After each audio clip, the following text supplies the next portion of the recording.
possible na baka mamimit ko na sila Sir Gavin, yung Kapinpin family.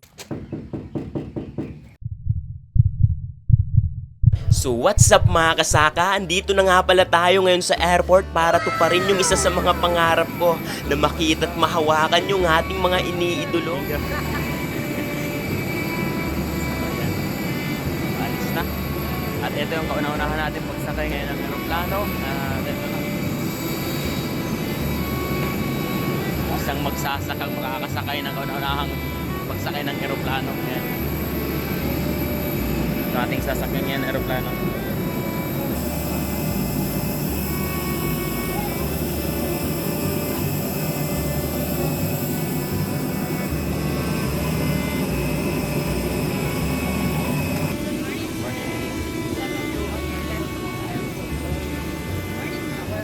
Pero yon, di pa tayo sigurado kung makikita ba natin sila o saan kaya silang parte sa Luzon makikita.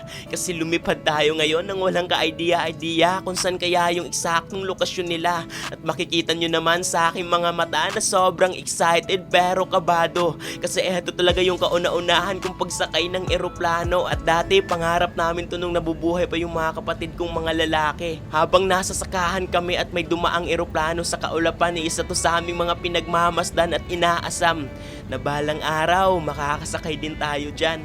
Pero nakakalungkot lang kasi natupad ko to ngayon na ako na lang. Pero mga kapatid, kung saan man kayo ngayon, gusto ko lang sabihin sa inyo na hayop, di pala madaling sumakay dito gaya ng mga iniisip natin nung pareho. Kasi sa bawat vibrate nito, bawat pagtagilid at pagliko ng eroplano ay sumasabay din yung puso't bituka ko. At nag-iisip kung saan kaya ako hahawak para makaligtas dito. Pero ayun na nga, sa gabay ni Bathala, ligtas akong nakarating ng Maynila at sobrang sulit ng aking mga nakita. Ibang-iba pala talaga yung buhay syudad at probinsya, kung sa bukid mga puno at nyug lang nagtataasan, dito building na talagang nakakatakot pagmasdan. Pero ayun na nga, nag-book na tayo papuntang patutunguhan at sakto si Kuya Wawa yung ating nasakyan. Kapwang Bisayang nagpatawad sa murang halaga lang kasi yung pera ko literal na nalipad sa eroplano. Kasi yung ticket 9,000. Pero pangarap natin to kaya sinulit ko na lang mga kasaka. At almost 4 hours na biyahe kila Sir Gavin ay malapit na po kami. Pagkarating nga sa kanilang city ay nag-tricycle na ako mga kasaka para mahanap yung mismong pintuan nila. Kaso pati rin pala si Kuyang tricycle, di niya alam kung tagasan sila. Kaya medyo pinanghinaan na ako ng loob kasi mahigit 1 oras na kaming nagpaikot-ikot. Tanong ng tanong kung tagasan sila. At yung katawan ko'y medyo nangihina at sumasakit pa yung ulo kasi biyaheng malayo ay nanibago kaya hilong-hilo tayo dito.